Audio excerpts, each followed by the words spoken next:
Silent Hill 2 fan theory things. I know very little about what's going on. Josh Brown said we talk about Silent Hill 2, so I'm here. I feel a little bit like the conspiracy boards got tilted in It's Always Sunny at this moment in time, because just today at the time of recording, a fan has figured out the biggest secret in the Silent Hill 2 remake that kind of confirms a 20-year fan theory. Now, Scott, let me preface this by saying that this is going to be a spoiler-heavy video for both the original game and the remake, and while they are very similar, they do diverge in a few ways, which we're going to get into here. But the biggest mystery in Silent Hill 2 comes in the form of these polaroid collectibles that you can find scattered all the way through the game. And for the longest time, I was dead set, personally, on trying to figure out what the hell these things were for.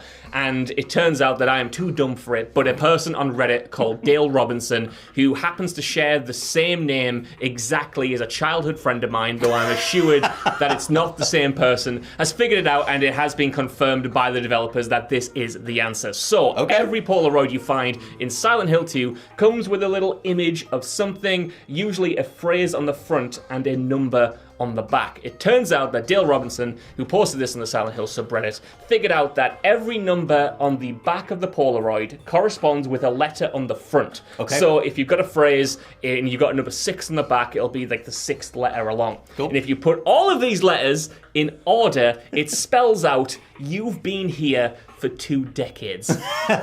Which kind of confirms, though the developers are being a bit coy about it, the loop theory from the original game. And if you don't know what that is, I'll get into it in a second. But yes, like I said, this was confirmed over on Twitter as a developer said, quote, "I knew it wouldn't stay hidden for long. There was a theory in our company that the puzzle might be too hard. I really wanted to make it subtle when I was painting these photos. I think the timing couldn't be better for you to solve it. Congratulations."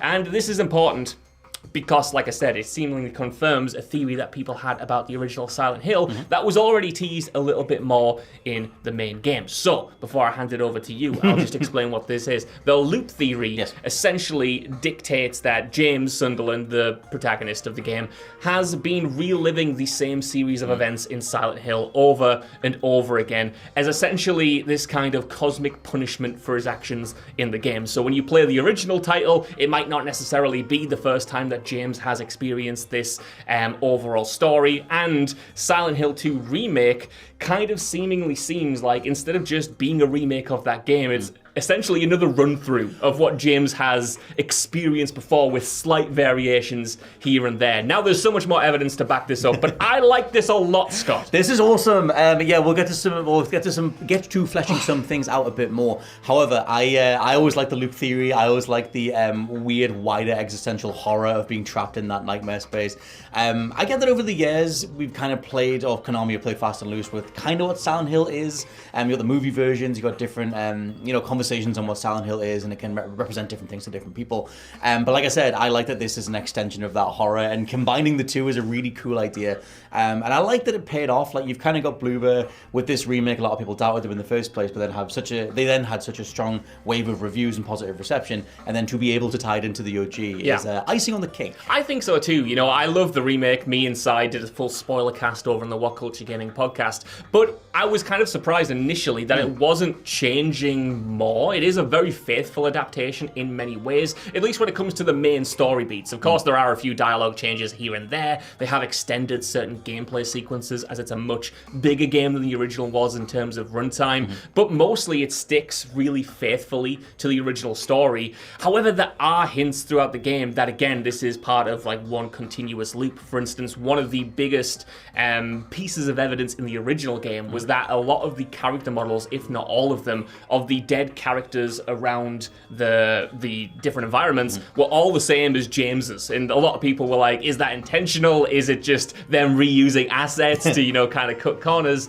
And the remake kind of doubles down on that. It took me a while to remember that this was a feature in the game, but initially you see a couple dead bodies and they're often under blankets. You might see their legs or whatever. You never see their face. But there's a sequence just before you have the boss fight with Eddie, where he holds a gun to you, and he kind of makes a reference to the fact that he might have shot you before. Cool. And the body that's lying on the floor that he's just killed looks as close to James as we've seen so far. And if you look around that room, you'll realize it's not just the one body.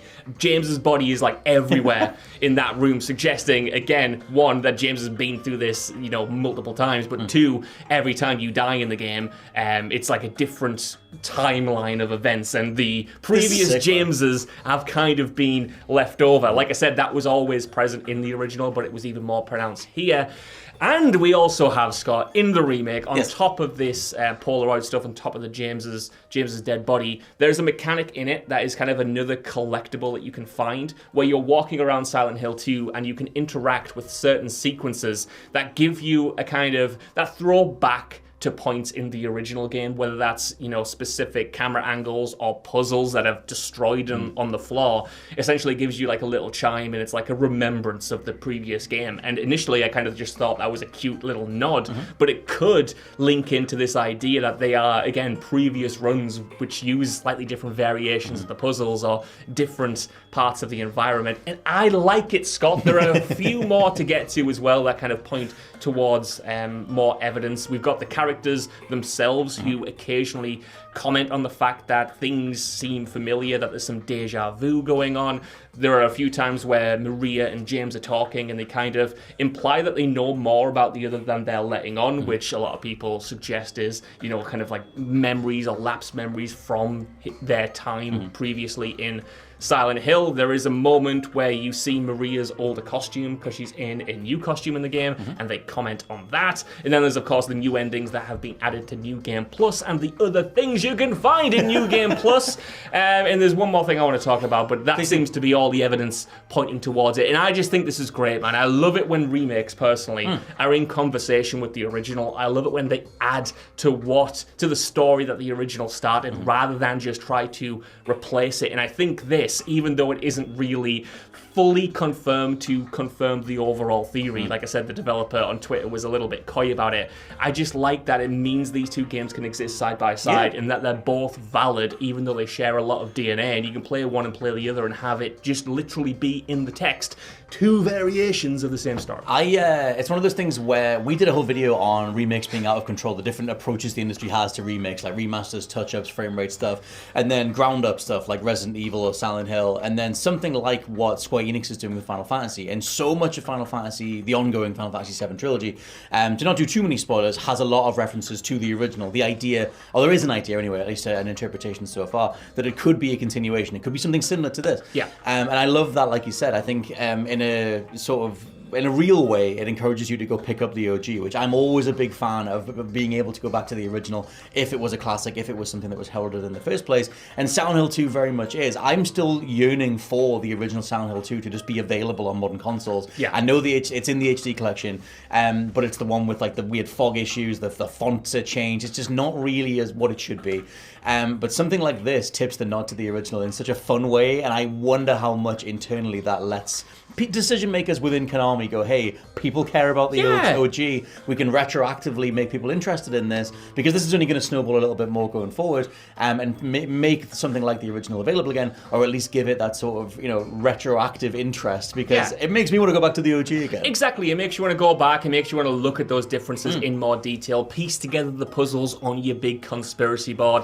I like it, truth be told. In fact, the more evidence I was looking at, the more convinced I was getting that like Silent Hill 2 is just the best game of all time, no matter which version you play. It's just unreal. It's the gift that keeps on giving that has kept on giving for the past 2 decades. And just when you think you're done, there's a little bit more information and a little bit more conspiracy to uncover, Scott, because I've got one more thing for you. I was reading a report in an article over on The Gamer, which kind of collated a lot of this stuff, but they also point out that the seeming confirmation of the loop theory also confirms another fan theory that they reported on in this article that suggests that Silent Hill 2 Remake, because it is just one loop and it has been going on for 2 decades now, actually takes place after the likes of Silent Hill 3. Okay. And the stuff pointing towards that, not just the fact that the implication is that James has been there for 2 decades, but there are also actual Easter eggs and references to Silent Hill 3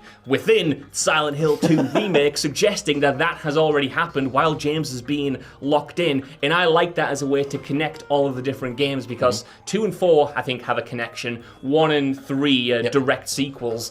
And I just think this is a cool way to continue to blend the world. Konami still have this whole thing that I guess they're still figuring out about how they're reapproaching the entire franchise. Like, we still have the new installments to come, like Silent Hill F and Townfall, and then you have the reapproach of the originals, but starting with Silent Hill 2. So it's like, and Silent Hill 1 was already remade as like Downpour, sorry, not Downpour, the one that came... Shattered Memories, I think Shattered it was, Memories. maybe? That was on the Wii. So you've got all these different ways to approach the source material, but we're starting with a part 2. So like I said, all the minds within Konami that sit now, modern age Konami, they seem to have a better control over their IP. You've got the Metal Gear Solid 3 remake coming out as well.